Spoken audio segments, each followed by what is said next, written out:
ரிதி எடப்பாடி பழனிசாமிக்கும் செங்கோட்டையனுக்கும் இடையே இந்த சட்டப்பேரவை கூட்டத்தொடரில் 3 நாட்களாக தொடர்ந்து மோதல் முற்றி வந்த சூழ்நிலையில் இன்று திடீர் திருப்பமாக பட்ஜெட் மீதான விவாதத்தில் அதிமுகவின் முன்னாள் அமைச்சர் செல்லூர் ராஜு பள்ளிக்கல்வித்துறை தொடர்பாக பேசிக் கொண்டிருக்கையில் பள்ளிக்கல்வித்துறை அமைச்சர் அன்பில் மகேஷ் பொய்யாமொழி அதற்கு பதிலளித்தார்.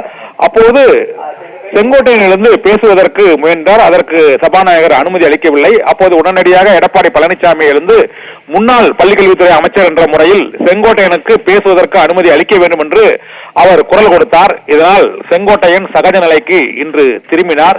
இதன் மூலமாக செங்கோட்டையனுக்கும் எடப்பாடி பழனிசாமிக்கும் இடையே இருந்து வந்த அந்த மோதல் போக்குக்கு இன்று முற்றுப்புள்ளி வைக்கப்பட்டதாக தெரிய வருகிறது.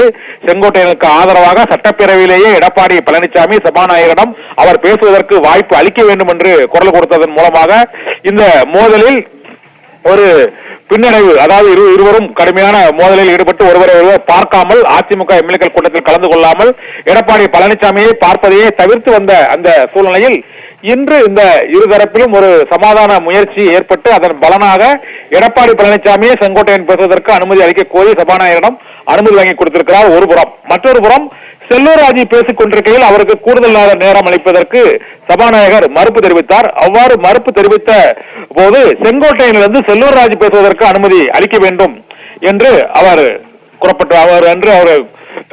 வேண்டுகோள் விடுத்தார் சபாநாயகரிடம். இதனால் அதிமுக உறுப்பினர்கள் பேசுவதற்கு செங்கோட்டையன் தொடர்ந்து அனுமதி கோரியும் அதிமுக தரப்பிலான வாதங்களை அவர் முன்வைத்துக் கொண்டிருக்கக்கூடிய சூழ்நிலையில் இப்போது செங்கோட்டையனுக்காக எடப்பாடி பழனிசாமி ஆதரவாக குரல் கொடுத்ததும் அதிமுக உறுப்பினர்களிடையே இந்த ஒற்றுமை மீண்டும் நிலவுகிறது என்பதை எடுத்துக்காட்டும் வகையில் இருக்கிறது. இந்த சூழ்நிலையில் எடப்பாடி பழனிசாமி சட்டப்பேரவையில் இருந்து இப்போது அவரது அறைக்கு சென்று விட்டார். அந்த அறைக்கு செங்கோட்டையனும் செல்வாரா என்ற ஒரு எதிர்பார்ப்பு எழுந்திருக்கிறது. இருவருக்கும் இடையே சமரச பேச்சுவார்த்தை தொடர்வதற்கான வாய்ப்புகள் மீண்டும் கனிந்திருப்பதாக இப்போது சட்டப்பேரவையிலிருந்து வரும் தகவல்கள் தெரிவிக்கின்றன. இதனால் மானிய கோரிக்கை மீதான விவாதத்திலும் அதிமுக சார்பாக செங்கோட்டையன் பேசுவதற்கு அனுமதி அளிக்கப்படும் எனவும் எதிர்பார்க்கப்படுகிறது.